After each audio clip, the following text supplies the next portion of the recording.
Hello बच्चों, तो हम शुरू कर रहे हैं इलेक्ट्रोस्टैटिक्स यूनिट। फिजिक्स में वो ब्रांच जिसमें रेस्ट में जो आवेश जो रेस्ट में रहता है, चार्ज जो है रेस्ट में रहता है, उसका एक ब्रांच है जिसमें हम कुछ बिंदुओं को, कुछ टॉपिक्स को पढ़ेंगे। ठीक है, तो इलेक्ट्रोस्टैटिक्स में कौन कौन से पॉइंट्स आते हैं, इलेक्ट्रोस्टैटिक्स कितने लेक्चर्स में पूरी होगी, ये भी हम देखेंगे। लगभग कई 10 से 12 लेक्चर इस इलेक्ट्रोस्टैटिक्स पर होंगे, ज्यादा ही होंगे। ठीक है, तो इलेक्ट्रोस्टैटिक्स में सबसे पहला चैप्टर है इलेक्ट्रिक फील्ड और चार्ज और इलेक्ट्रिक फील्ड के बारे में हम पढ़ेंगे। ठीक है, इसमें कौन कौन से पॉइंट आते हैं ये देखते हैं। इलेक्ट्रोस्टैटिक्स में कब पढ़ते हैं इलेक्ट्रोस्टैटिक्स, जब आवेश जो होता है वो रेस्ट में होता है, charge at rest, charge at rest. जब चार्ज रेस्ट में होगा तब हम स्थिर वैद्युतिकी को पढ़ेंगे। ठीक है जी, तो इसमें कौन कौन से पॉइंट्स हैं वो हम शुरू करते हैं। तो लेक्चर पहला ही है। ठीक है, चलिए सबसे पहले हम बात करते हैं, देखें कौन कौन से पॉइंट आएंगे इसमें। इलेक्ट्रोस्टैटिक्स, इसको हिंदी में कहते हैं स्थिर वैद्युतिकी। ठीक है, सबसे पहला चैप्टर है इसमें हमारा इलेक्ट्रिक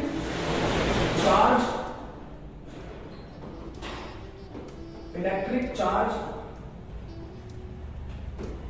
एंड फील्ड। जी, वैद्युत आवेश और क्षेत्र। ठीक है, सबसे पहले बात। फिर उसके बाद हम पढ़ने वाले हैं इस टॉपिक पे, दूसरा टॉपिक होगा कूलॉम्स के बारे में, Coulomb's law and electric field. ठीक है, ये तो चैप्टर हो गया। इसमें पढ़ेंगे हम इलेक्ट्रिक फील्ड, और इस यूनिट में जो तीसरा जो टॉपिक होगा वो होगा बेसिकली इलेक्ट्रिक फ्लक्स। ठीक है, इलेक्ट्रिक फ्लक्स और एंड गॉस थ्योरम। ठीक है, इस पे आधारित बहुत सारी बातें करनी है गॉस थ्योरम में। ठीक है, और नेक्स्ट जो है वो है कैपेसिटर, नहीं पोटेंशियल डिफरेंस वैद्युत विभव, पोटेंशियल डिफरेंस का एक बढ़िया चैप्टर इसमें हम पढ़ने वाले हैं। ठीक है, आगे आने वाली वीडियो में हम सब कवर करेंगे। और जो इसके बाद जो टॉपिक है, लास्ट टॉपिक जो है वो है कैपेसिटर एंड डाइइलेक्ट्रिक। ठीक है जी, सबसे पहले हम बात करेंगे इलेक्ट्रिक चार्ज के बारे में। मैं बता दूं, ये वैद्युत आवेश है, क्षेत्र, कूलॉम का नियम, और जो ये वैद्युत क्षेत्र है, इलेक्ट्रिक फ्लक्स, वैद्युत फ्लक्स और गॉस थ्योरम। ठीक है, गॉस की प्रमेय, ये हो गया विभवांतर, पोटेंशियल डिफरेंस, और ये है आपका संधारित्र और परावैद्युत। इस पूरी यूनिट के अंदर इतने ही टॉपिक हैं, और इस यूनिट में हम केवल इन्हीं टॉपिक पर हम बात करेंगे यूनिट फर्स्ट में। ठीक है, तो हम बात करते हैं अगले टॉपिक में। चलिए नेक्स्ट, सबसे पहले हम बात करेंगे इलेक्ट्रिक चार्ज, वैद्युत आवेश। ठीक है, वैद्युत आवेश, इलेक्ट्रिक चार्ज, ये क्या होता है इसको हम देख लें पहले। इलेक्ट्रिक चार्ज क्या है, बेसिकली ये एक प्रॉपर्टी है ऑफ मटेरियल, किसी भी पदार्थ का ये एक बेसिक गुण है। कैसे, मान लो इसको चार्ज क्या होता है इसको समझे जरा। ये इसके 3 तरीके हैं, किसी बॉडी को चार्ज होने के लिए 3 तरीके हमारे पास हैं। ठीक है, सबसे पहले मैं बात करूंगा रबिंग, घर्षण द्वारा। ठीक है, एक करेंगे कंडक्शन होगा। ठीक है, कंडक्शन होगा, ये रबिंग है, कंडक्शन होगा, और एक होगा इंडक्शन। ठीक है, तो सबसे पहले आवेश के बारे में थोड़ा सा समझ लेते हैं। मैं घर्षण को लेकर के बात कर रहा हूँ, रबिंग को लेकर बात करूंगा, ये आने वाली विधि है, तो इसी मेथड पे मैं आगे बात करने वाला हूँ। ठीक है, तो सबसे पहले इलेक्ट्रिक चार्ज क्या है, जैसे आप समझे कोई भी मटेरियल हो, कोई भी दो पदार्थ हम ले लेते हैं, ठीक है। सब आप जानते ही हैं कि जो पदार्थ होता है या कोई भी वस्तु होती है वो छोटे छोटे कणों से मिलकर बनी होती है। यहाँ बेसिकली हम इलेक्ट्रॉन के बारे में बात करेंगे। इलेक्ट्रॉन, उस इलेक्ट्रॉन के बारे में बात करनी है जो इलेक्ट्रॉन बेसिकली जो आउटर मोस्ट सेल में रह रहा है, ठीक है। जो आउटर मोस्ट सेल में है उसमें वो जो इलेक्ट्रॉन है उसका बड़ा मेन रोल है चार्ज के बारे में, ठीक है। तो सबसे पहले हम बात करें इलेक्ट्रिक चार्ज में जी, इलेक्ट्रिक चार्ज क्या है? Electric charge is a intrinsic property of a matter. किसी भी वस्तु का क्या है? ये एक बेसिक प्रॉपर्टी है, ठीक है। किसी बॉडी की जो बेसिक प्रॉपर्टी है क्या होगा? ये जैसे मान लो हमारे पास दो वस्तु हैं, ये दो वस्तु हैं, ठीक है जी। हमारे पास दो वस्तु हैं और ये इनमें इलेक्ट्रॉन जो है, ये इलेक्ट्रॉन्स हैं,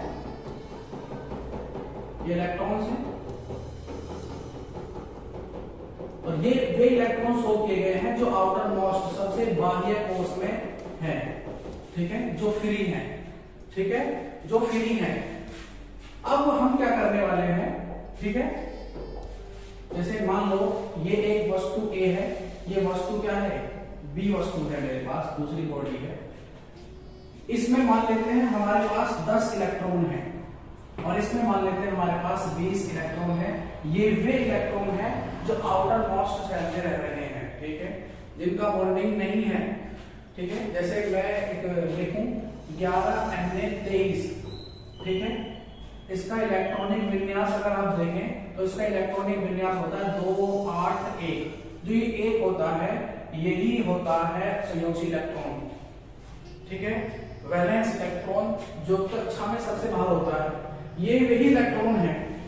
जो अंदर वाले इलेक्ट्रॉन है 2 और 8, इनकी बात नहीं कर रहे हैं क्योंकि ये तो नाभिक से, न्यूक्लियस से पूर्ण रूप से जुड़े हुए हैं, मजबूत है, ठीक है। उनपे नाभिकीय बल कार्य कर रहा है, वर्क कर रहा है। तो ये जो एक इलेक्ट्रॉन है, क्योंकि नाभिक से दूर होने की वजह से ये इलेक्ट्रॉन, इस इलेक्ट्रॉन पर फोर्स का बहुत कम इफेक्ट पड़ता है, ये इलेक्ट्रॉन है, ठीक है। तो ये इलेक्ट्रॉन यहाँ पर है।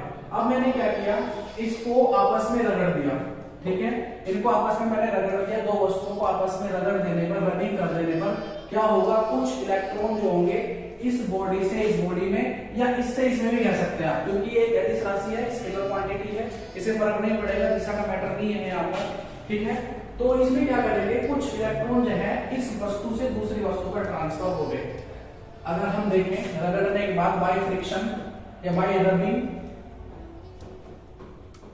क्या होगा? इस वस्तु से कुछ वस्तु पर इलेक्ट्रॉन ट्रांसफर होने की वजह से हम मान लेते हैं कि कुछ इलेक्ट्रॉन जो है इसमें लॉस हो गए हैं। मान लो इससे कितने 5 इलेक्ट्रॉन ट्रांसफर हो गए इस बॉडी पर। पहले कितने थे इस पर? 20। अब कितना है? 25 इलेक्ट्रॉन हो गए यहाँ पर, और यहाँ पर कितने बचे? केवल 5 इलेक्ट्रॉन, ठीक है, 5 इलेक्ट्रॉन यहाँ बचे। इस बॉडी पर हम कहेंगे कि इस बॉडी पर इलेक्ट्रॉनों को क्या हुआ? लॉस। और इस पर इलेक्ट्रॉन क्या हुआ? ये एक्सिस कर गए, यहाँ पर इलेक्ट्रॉन अधिक हो गए हैं, अधिक हो गए। तो अब क्या होगा? यहाँ ध्यान से देखें, क्योंकि नेगेटिव बढ़ता चला गया, यहाँ नेगेटिव ज्यादा है, नेगेटिव बढ़ता गया इस बॉडी में, तो ये इस बॉडी पर नंबर ऑफ इलेक्ट्रॉन्स जो है एक्सिस करके इंक्रीज करके, जिसकी वजह से ध्यान से देखें एक सिंगल इलेक्ट्रॉन जो होता है उस पर कितना चार्ज होता है? 1.6 × 10⁻⁻19 कूलम, इतना चार्ज होता है, ठीक है। एक सिंगल इलेक्ट्रॉन पर 1.6 × 10⁻⁻19 कूलम जो है चार्ज होता है, ठीक है। अब क्योंकि यहाँ पर इलेक्ट्रॉनों की संख्या बढ़ती जा रही है तो नेगेटिव भी बढ़ता जा रहा है, नेगेटिव भी इंक्रीज करता जा रहा है, तो हम यह कहेंगे कि यहाँ पर जो चार्ज है वो नेगेटिव है, और यहाँ पर लॉस ऑफ इलेक्ट्रॉन है। इलेक्ट्रॉन भले ही ट्रांसफर हो गए हमारे यहाँ से यहाँ पर, लेकिन जो प्रोटॉन है, जो नाभिक के अंदर, जो न्यूक्लियस के अंदर प्रोटॉन है वो वही है, भले ही इलेक्ट्रॉन ट्रांसफर हुए हैं, जिसकी वजह से पॉजिटिव चार्ज बना रहेगा, ठीक है। यहाँ पॉजिटिव रहेगा क्योंकि यहाँ प्रोटॉनों की संख्या वही है, इलेक्ट्रॉन कम हो गए हैं, और यहाँ पर इलेक्ट्रॉन ज्यादा होने की वजह से नेगेटिव बढ़ता गया और ये नेगेटिव कम होता जाएगा। जितना नेगेटिव कम होता चला जाएगा उतना ही पॉजिटिव बढ़ जाएगा। तो हम ये कहेंगे कि बाय रबिंग, ये जरूरी है, रबिंग में ये जरूरी है कि हम इन दोनों को आपस में रगड़ें, ठीक है, जिसकी वजह से कुछ इलेक्ट्रॉन इस बॉडी से इस बॉडी पर ट्रांसफर हो जाएंगे और इन पर चार्ज आएगा। इसलिए चार्ज जो होगा वो दो तरह का होगा, एक पॉजिटिव और एक नेगेटिव, ठीक है। इतनी बात समझ में आई बच्चों। आगे हम आगे देखते हैं, ठीक है, आगे देखते हैं जी। ये याद जरूर रखना कि एक सिंगल इलेक्ट्रॉन पर जो चार्ज होता है वो -1.6 इंटू 10⁻⁻19 कूलाम होता है, ठीक है। कूलाम क्या है? ये चार्ज की यूनिट है, ठीक है। तो हम यहां देखें, आप चार्ज जो हुआ वो दो तरह के हुए, type of charge, types of charge. Charge basically कितने प्रकार का होगा? दो तरह का हुआ। एक तो पॉजिटिव चार्ज होगा, पॉजिटिव चार्ज, ठीक है, और एक होगा नेगेटिव चार्ज, ठीक है। एक नेगेटिव चार्ज होगा, नेगेटिव चार्ज होगा, ठीक है। नेगेटिव चार्ज बॉडी वो है जिस पर इलेक्ट्रॉनों की संख्या बढ़ती गई, जिसमें इलेक्ट्रॉन पहुंच गए हैं उस पर नेगेटिव बढ़ गया। नेगेटिव बढ़ने की वजह से वो वस्तु जो होगी ऋणावेशित हो गई, क्योंकि नंबर ऑफ इलेक्ट्रॉन ज्यादा है, जिसकी वजह से बॉडी पर नेगेटिव चार्ज है। एक वस्तु पर इलेक्ट्रॉन की कमी है, लॉस ऑफ इलेक्ट्रॉन है, उसने इलेक्ट्रॉनों को दे दिया है, जिसकी वजह से उस पर पॉजिटिव चार्ज, क्यों? क्योंकि उसमें प्रोटॉन अधिक है, इलेक्ट्रॉन कम है, जिसकी वजह से पॉजिटिव चार्ज होगा। तो चार्ज जो हो गए वो दो तरह के हो गए, पॉजिटिव चार्ज और एक होगा नेगेटिव चार्ज, ये याद रखें। फिर ये याद रखें कि जो चार्ज की जो यूनिट है, चार्ज की जो यूनिट है वो कूलाम है, ठीक है, कूलॉम है। हम कूलॉम्स में इसको नापेंगे, कूलॉम का नियम आगे आने वाला है, कूलॉम्स लॉ, ठीक है। और ये याद रखें आप कि जो यूनिट हो गई। दूसरी बात, ये एक स्केलर क्वांटिटी है। क्वांटिटी कैसी है? राशि कैसी है? तो ये जो एक राशि है ये है कौन सी? ये है स्केलर, अदिश राशि है, ठीक है। नोट्स बनाते रहे, ठीक है, नोट्स बनाते रहे, अपने हाथ से नोट्स बनाए, ठीक है, अपने हाथ से नोट्स बनाए, ठीक है, अपने हाथ से नोट्स बनाए, ठीक है। उसके बाद हाँ जी, और क्या रहेगा इसमें? हाँ, एक सिंगल इलेक्ट्रॉन के बारे में मैंने आपको बता दिया है, ठीक है। उसके बाद अब क्या है, हम देखते हैं जो चार्ज होता है, मान लो जैसे एक वस्तु से दूसरी वस्तु पर इलेक्ट्रॉनों का ट्रांसफर हुआ, ठीक है। थोड़ा सा हम समझ लेते हैं, ये कैमरा बना है, ठीक है, यहाँ आ जाओ आप, ठीक, थोड़ा कर लेते हैं जी। तो ये याद रखना, जो आवेश होता है वो एक अदिश राशि होती है, ठीक है। उसके बाद जैसे मान लो दो वस्तु है और इलेक्ट्रॉन ट्रांसफर हो गए, इस वस्तु से इस वस्तु पर इलेक्ट्रॉनों का क्या हुआ? ट्रांसफर। याद रखना, जैसे ही इलेक्ट्रॉन ट्रांसफर होगा एक बॉडी से दूसरी बॉडी पर, A to B पर जाएगा इलेक्ट्रॉन, ठीक है, तो क्या होगा? उसके साथ कुछ मास भी चला जाएगा, कुछ मास, क्योंकि इलेक्ट्रॉन का मास कितना होता है? मास ऑफ इलेक्ट्रॉन कितना होता है? 9.1, ठीक है, इंटू 10⁻⁻31 kg। ये बहुत कम मास है, ठीक है। इतना मास एक वस्तु से दूसरी वस्तु में ट्रांसफर हो जाएगा, ये बहुत कम मास है, इसलिए कंसीडर नहीं करते। अच्छा, ये हुआ। अगर कोई वस्तु द्रव्यमान लिए हुए है, मास है उसके पास वस्तु में, तो चार्ज जरूर होगा, ऐसा नहीं है, ठीक है, चार्ज होगा। लेकिन अगर वस्तु का द्रव्यमान नहीं है तो चार्ज नहीं हो सकता, याद रखना। अगर वस्तु पे द्रव्यमान है तो चार्ज हो भी सकता है, नहीं भी। चार्ज तभी आएगा जब वस्तु में द्रव्यमान या मास होगा, ठीक है। वस्तु पे अगर द्रव्यमान है, मास है, तो चार्ज होगा, या हो भी सकता है, नहीं भी। लेकिन अगर चार्ज है, चार्ज अगर है तो 100% उस वस्तु का मास जरूर होगा, द्रव्यमान जरूर होगा। चार्ज अगर है तो मास भी है, और अगर मास है तो जरूरी नहीं चार्ज हो या ना हो, ठीक है। वो डिपेंड करता है कि उसमें से इलेक्ट्रॉन की कमी हुई है, अधिकता हुई है, ठीक है। तो याद रखें, द्रव्यमान बहुत कम जाता है, ठीक है, क्योंकि इस मास बहुत कम है इलेक्ट्रॉन में, इसलिए कंसीडर नहीं किया जाता, ठीक है। उसके बाद अब अगर हम बात करें आगे, दोनों तरह के पॉजिटिव चार्ज हो गए, नेगेटिव चार्ज हो गया, ठीक है। सिंगल इलेक्ट्रॉन का चार्ज मैंने आपको बता दिया बेसिक, ठीक है।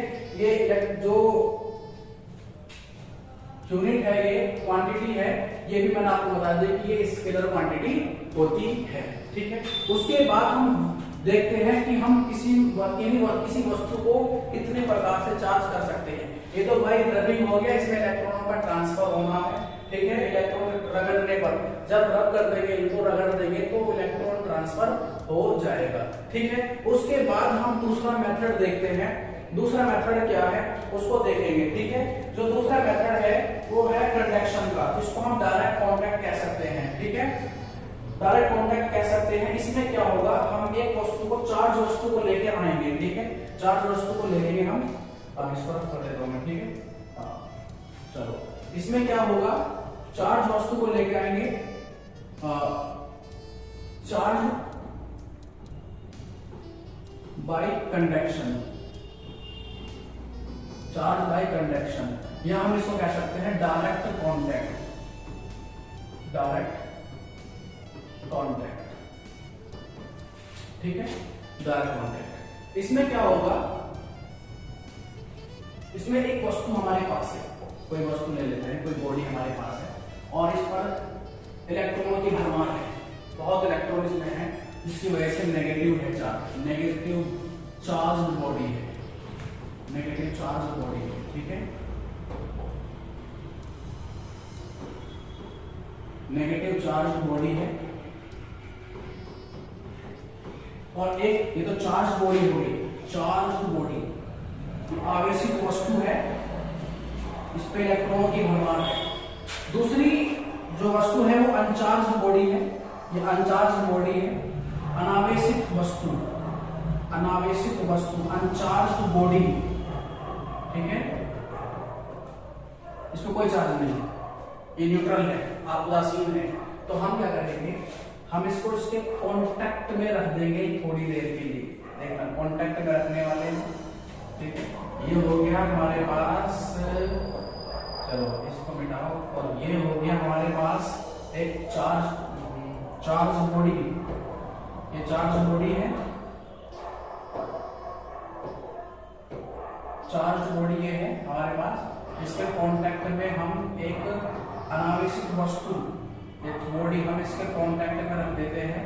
क्या होगा, कुछ देर बाद कुछ चार्ज जो होगा, ये चार्ज बॉडी है, नेगेटिव चार्ज है, कुछ देर बाद क्या होगा, ये चार्ज फ्लो होकर के इसमें पहुंच जाएगा, और इसको फिर हम सेपरेट कर देंगे अलग अलग, तो इस पर भी कुछ चार्ज पहुंच जाएगा। तो हम कहेंगे कि इस तरह से इस वस्तु को भी चार्ज मिल गया है, और ये भी चार्ज हो गई है, ये भी आवेशित हो गई है, ठीक है, ये भी आवेशित हो गई है।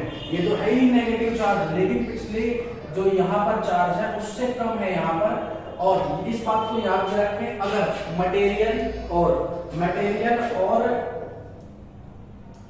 मटेरियल और शेप और साइज अगर एक जैसा है, मान लो हमारे पास एक बॉडी है, ये बॉडी है मेरे पास, और इस पे +2 चार्ज है, ठीक है, और एक दूसरी बॉडी है और बिल्कुल सेम, यही same size and shape, same size, shape और मटेरियल अगर सेम है तो याद रखें, ये जो चार्ज होकर आएगी कांटेक्ट बाय कांटेक्ट, तो इस पे हाफ और हाफ चार्ज जो होगा इस पर पहुंचेगा, ठीक है। कैसे, याद देखें आप, हाफ एंड हाफ चार्ज पहुंचेगा इस बॉडी पर, हाफ एंड हाफ। इस पे भी कितना हो जाएगा, Q/2, और इस पे भी कितना हो जाएगा, Q/2। अगर सेम बॉडी है, सेम साइज है और सेम ही शेप है, तो क्या होगा, इस पे टच करने के बाद, ये टच करने के बाद इस पे चार्ज जो होगा वो हाफ एंड हाफ पहुंचेगा, ठीक है। अगर इफ शेप और साइज, ठीक है, and material both conductor is same, then ये Q चार्ज जो है वो बढ़ जाएगा इसमें Q/2 और Q/2 में, ठीक है। और इससे ये तो हो गया एक तरीका, क्योंकि ये भी चार्ज बॉडी थी, ये अनचार्ज बॉडी थी, कांटेक्ट में रखने से, टच करने से क्या हुआ, आवेश जो हुआ वो ट्रांसफर हो गया, चार्ज ट्रांसफर हो गया और हाफ एंड हाफ हो गया। लेकिन कंडीशन क्या है, सेम साइज है, शेप और मटेरियल भी सेम ही है, ठीक है। उसके बाद क्या होगा, मैंने आपको रबिंग का मेथड बता भी दिया इससे पहले। अब जो मेथड आ रहा है वो इंडक्शन का आ रहा है, ठीक है, इंडक्शन का मेथड है। उसमें वस्तु को कैसे चार्ज किया जाएगा, ठीक है। चार्ज को देखें आप, चलो इसको रख कर देखें। नेक्स्ट,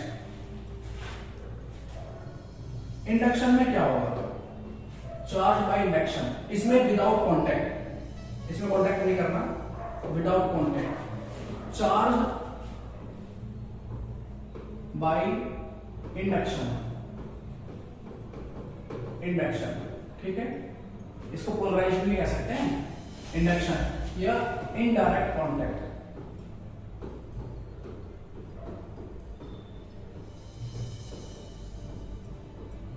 इनडायरेक्ट कांटेक्ट, इसमें क्या होगा? हम एक चार्ज बॉडी को लेकर आते हैं, इस पर इलेक्ट्रॉन, एक्सिस ऑफ इलेक्ट्रॉन है, ठीक है, एक्सिस ऑफ इलेक्ट्रॉन है, ठीक है, और हम क्या करेंगे? चार्ज बॉडी हमारे पास नेगेटिव चार्ज है, इलेक्ट्रॉनों की फुल भरमार है, खूब बटोर रखे हैं इसमें इलेक्ट्रॉन, ठीक है, और एक बॉडी हमारे पास है, ये अनचार्ज बॉडी है, जिसको न्यूट्रल कह सकते हैं, ये उदासीन है, ठीक है, इसमें इलेक्ट्रॉन और प्रोटॉन आपस में बराबर संख्या में है, बराबर नंबर पर है, तो जिसकी वजह से इस पर कोई आवेश नहीं है, ठीक है, लेकिन जैसे हम इसके इसको क्या करेंगे? पास को लेकर आएंगे, टच नहीं करना, देखो टच नहीं करना, इसको पास को लेकर आएंगे तो क्या होगा? इसका ये वाला हिस्सा क्या होगा?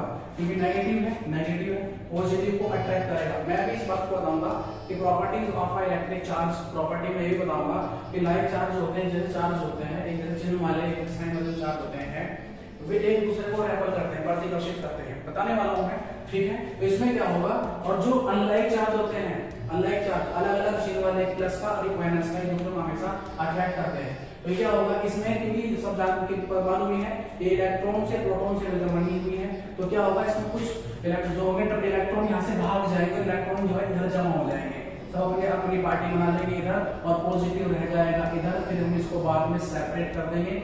यहाँ से सेपरेट करने के बाद सेपरेट कर देंगे, यहाँ से सेपरेट होने पर क्या होगा?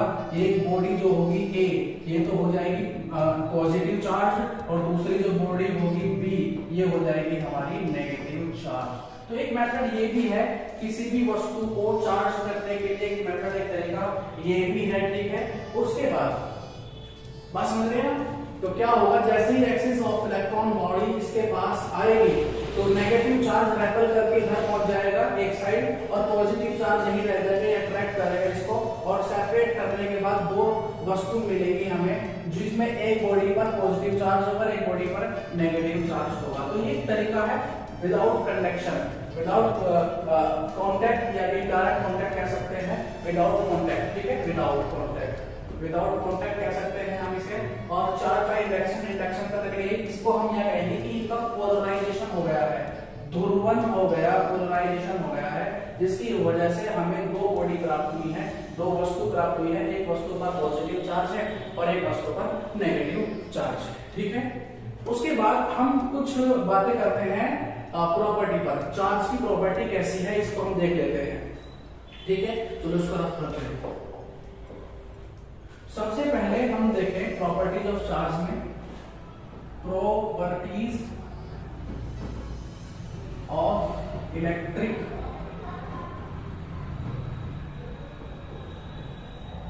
चार्ज, वैद्युत आवेश के गुण, वैद्युत आवेश के गुण।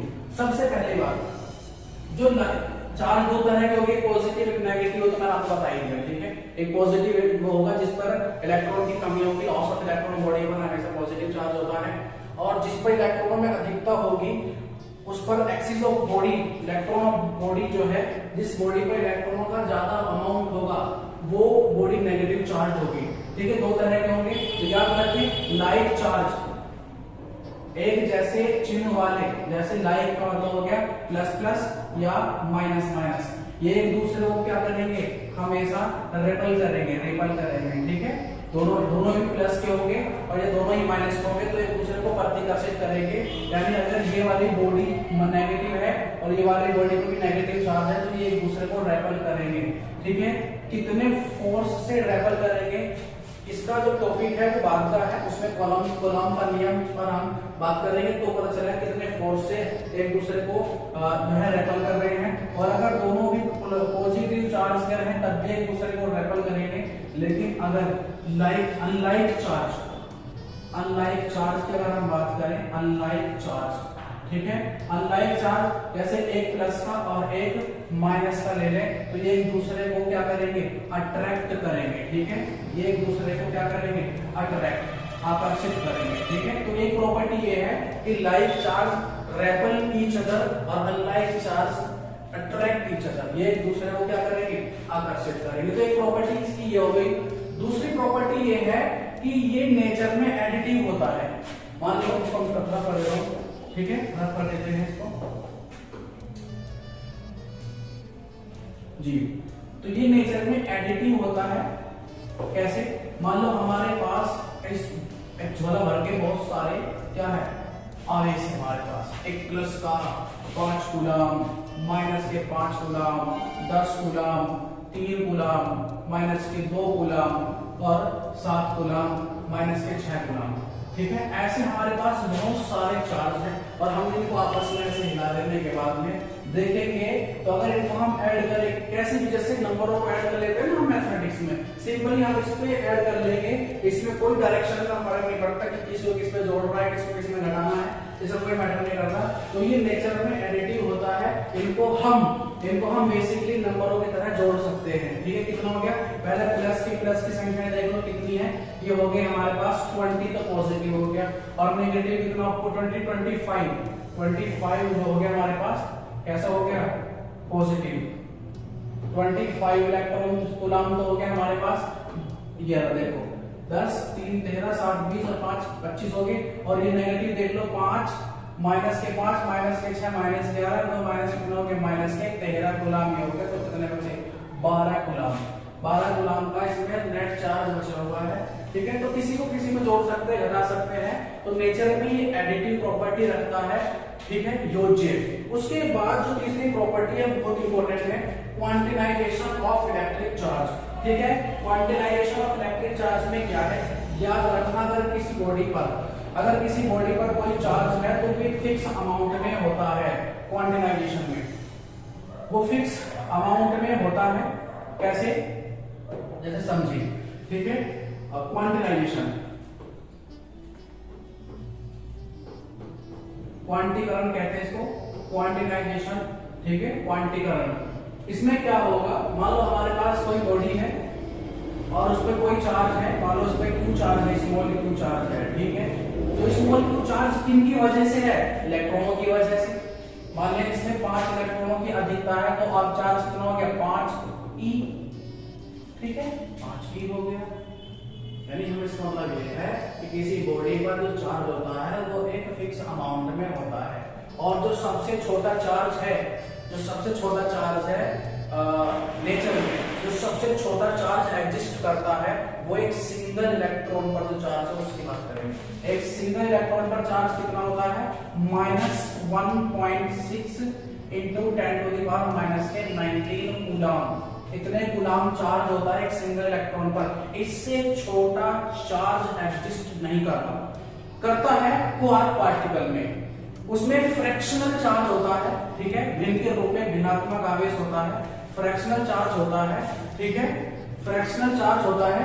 क्योंकि क्वार्क क्या होते हैं, वो समूह बनाकर रहते हैं, इसलिए सिंगल चार्ज नहीं होता है, ठीक है। तो लेकिन सबसे छोटा जो चार्ज होता है वो एक सिंगल इलेक्ट्रॉन पर होता है, ठीक है। तो याद रखना कि अगर किसी बॉडी पर चार्ज है तो वो इलेक्ट्रॉन के चार्ज का क्या होगा, एक नंबर होगा, मल्टीपल नंबर होगा। इसलिए फॉर्मूला बनेगा E ±